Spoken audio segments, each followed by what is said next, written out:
अ, अभी जो ट्रीटमेंट आज हो रहा है वो भी पहले कुछ क्लिनिकल ट्रायल्स के थ्रू ओवर हो चुका है। तो बेसिकली इन क्लिनिकल ट्रायल क्या होता है कि दो तरह के ट्रीटमेंट्स को आपस में कंपैरिजन किया जाता है। मान लीजिए अभी का ट्रीटमेंट है कीमोथेरेपी। कभी की कंडीशन में जैसे जब रॉस वन पॉजिटिव के लिए पहले कोई दवाई क्लियर कट पता नहीं थी तो कीमोथेरेपी दी जाती थी। दूसरा भाग है उसमें नई दवाई को। तो ये जो ट्रायल होता है पहले कुछ अध्ययन पहले और हो चुके होते हैं, जैसे वो उसको बोलते हैं कि ट्रायल्स के कई फेजेस होते हैं। आप मान के समझिए कि ट्रायल हुआ पहले लैब में, यानी जैसे चूहे पे या गिनी पिग पे।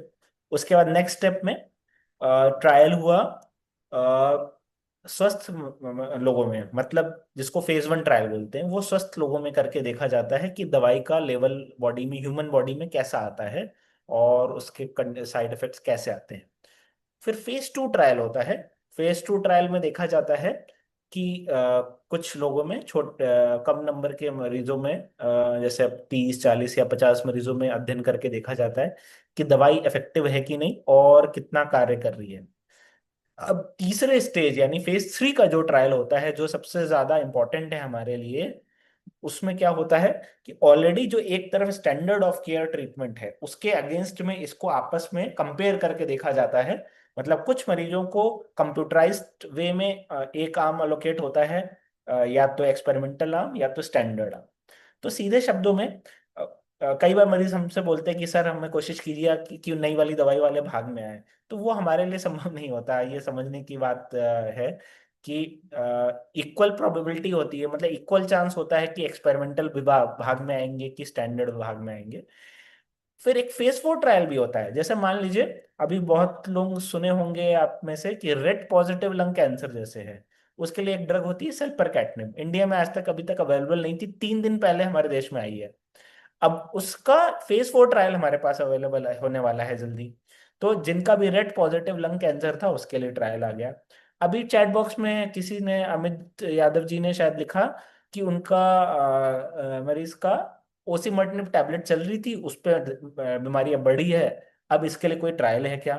तो उसका ही एक एग्जांपल है फेज थ्री ट्रायल का, जो टाटा वाराणसी में जैसे अभी चल रहा है। एक नई ड्रग है जिसको डेटोपोटामैप डेरुक्सिटिकान बोलते हैं, थोड़ा कॉम्प्लिकेटेड नाम है वो। उसको कंपेयर करके देखा जा रहा है कीमोथेरेपी से कि ओसिमर्टिनिब पे प्रोग्रेशन होने के बाद, यानी ओसिमर्टिनिब पे बीमारी बढ़ने के बाद यूजुअली कीमोथेरेपी दिया जाता है नॉर्मल सिचुएशंस में। लेकिन ये ड्रग से कंपेयर करके देखा जाएगा कि कितना कारगर है ये कीमो के कंपैरिजन में। तो इस तरह ट्रायल्स के कई फेजेस होते हैं। जो सबसे ज्यादा यूजफुल होते हैं हमारे पेशेंट्स के लिए, या तो फेज थ्री या तो फेज फोर ट्रायल्स होते हैं। फेज टू में हमें कम आइडिया होती है कि दवाई का इफेक्ट कैसा आएगा, साइड इफेक्ट कैसा आएगा, हमें कम आइडिया रहती है। फेज थ्री ट्रायल तभी हो पाते हैं जब पहले पता लग चुका है कि हाँ कुछ तो इफेक्ट है। तो हम लोग अपने इंस्टीट्यूट्स में भी ऐसी कोशिश करते हैं कि जो इफेक्टिव ड्रग्स हैं, जिनके फेज टू के डेटा अच्छे हैं, वैसे ही ड्रग्स के ट्रायल्स अपने इंस्टीट्यूट में ले। ताकि क्योंकि हम चाहते हैं कि मरीजों का भला हो, मरीजों का फायदा हो। जैसा रिजवान भाई बता रहे थे कि पहले कई स्टेप्स से ये आगे ड्रग्स आ चुकी होती हैं, तभी ट्रायल में आती हैं, और ट्रायल में आने के बाद भी कमर्शियली अवेलेबल होने में काफी समय लगता है। तो जैसे आज बता रहे हैं डेटोपोटामाब डेरुक्सिटिकान नाम की दवाई, जो उसी मटने पे प्रोग्रेस होने के बाद इनिशियल डेटा आ चुका है कि वो कारगर होती है। उसकी ड्रग की दवाई लाखों में है, 8 से 10 लाख रुपए महीने का खर्चा है उसका। लेकिन इस अध्ययन के थ्रू हमारे मरीजों को फ्री मिल पा रही है। और इस अध्ययन में हमारे देश में दूर दूर से लोग आके वाराणसी में ट्रायल में भाग भी ले रहे हैं। तो ये एक बहुत ही अच्छा चीज है। ये इससे हमारे मरीज फेज फोर का एग्जाम्पल लें। जैसे MET positive lung cancer, MET positive के लिए टेपोटिनिब और कैपमाटिनिब नाम की टारगेटेड दवाइयां होती है। इसका फेज फोर ट्रायल वाराणसी में हुआ, और दूर दूर से मरीज पूरे देश से, साउथ इंडिया से, गुवाहाटी से, राजस्थान से, इवन मुंबई से आके वाराणसी में एनरोल हुए इस स्टडी में। और हमारा सेंटर हमारे देश में सबसे ज्यादा नंबर ऑफ पेशेंट्स को इसमें एनरोल करने वाला बना। तो मतलब ये समझने की बात है कि phase three phase four trials most of time मरीजों को काफी फायदा देते हैं। और एज ए डॉक्टर हमारा भी सारा कोशिश यही रहती है कि हमारे मरीजों को बेस्ट पॉसिबल ट्रीटमेंट दे पाए। अब हर चीज सक्सेस होगी कि नहीं ये तो श्योरिटी नहीं होती। कोई भी चीज 100% नहीं होती, ना तो कैंसर में ना तो लाइफ में। तो इस बात को सोचते हुए ध्यान रखना चाहिए। लेकिन यही बात है कि आपके डॉक्टर यदि आपको ट्रायल के बारे में बता रहे हैं तो आपको उसके बारे में एक बार सोचना चाहिए, सोच समझ के डिस्कशन करके डिसीजन लेना चाहिए। कई बार आपके घर के आसपास ऐसे लोग होते हैं जिनको इसके बारे में कोई आइडिया नहीं होती, लेकिन बोलते हैं कि अरे ये क्या कर रहे हो, क्योंकि उनको इसके बारे में पता नहीं, क्योंकि इस कभी इस चीज उनके आगे नहीं गुजरी। तो ये नेचुरल ह्यूमन नेचर होता है कि जो इस बारे में पता नहीं, जिस गांव जाना नहीं, उसका पता पूछ के क्या किया जाए। तो वही बात है, जिसके बारे में पता नहीं रहता तो बड़ा मुश्किल है।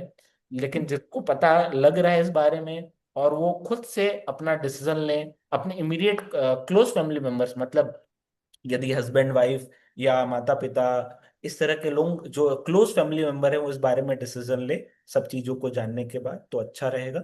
जो चीजें आपको नहीं समझ पे आ पा रही हैं, हमारी टीम बहुत ही एक्टिव है, लंग कनेक्ट फाउंडेशन की टीम इतनी एक्टिव हो चुकी है कि मुझे लगता है कि इसमें 90% प्रॉब्लम्स पेशेंट्स की, जो इस तरह के क्वेश्चंस होते हैं, वो हमारे वेबसाइट्स पे अवेलेबल रहते हैं। इसके अलावा कई तरह की इंफॉर्मेशन, जो चीज हमारे पेशेंट समझ नहीं पाते, रिजवान भाई, वंदना मैम और संजीव जी और हमारे हॉस्पिटल में जो लंग कनेक्ट के कोऑर्डिनेटर्स हैं, वो काफी हेल्प कर पाते हैं हमारे मरीजों की। आई थिंक इस कारण से लोगों की अवेयरनेस बढ़ी है। हमारे देश में पहले कैंसर ट्रायल बहुत लिमिटेड थे।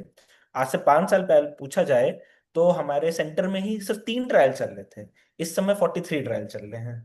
तो ये एक समझने की बात है कि समय के साथ काफी इम्प्रूवमेंट हुआ है। हमारे देश के गवर्नमेंट की पॉलिसीज भी कुछ सुधार हुई हैं, जिसके कारण ट्रायल्स को इजीली करना सफल हो गया है, इजी हो गया है। और मरीजों को ये बेनिफिट दे पा रहा है, ये मरीज भी देखते हैं, जैसे रिजवान भाई बताए, वो ये अपने पेशेंट, अपने वाइफ के साथ पेशेंट को दिखा रहे थे, साथ ही साथ एक दूसरा मरीज के साथ वाले यानी केयर गिवर एक ट्रायल के बारे में बात कर रहे थे। तो ये बहुत कॉमन होता है कि ये माउथ टू माउथ स्प्रेड होती है इस तरह की इंफॉर्मेशन, और जिनको इससे थोड़ा भी फायदा हो रहा होता है वो बताते हैं, और फिर डेफिनेटली दूसरे मरीजों को भी फायदा होता है। तो इस जी तरह की बातें जितनी फैलें उतना ही अच्छा है, हमारे मरीजों का फायदा हो उतना ही अच्छा है। तो जी। क्लिनिकल ट्रायल के बारे में मैंने ये सारी चीजें शॉर्ट में बता दी। थैंक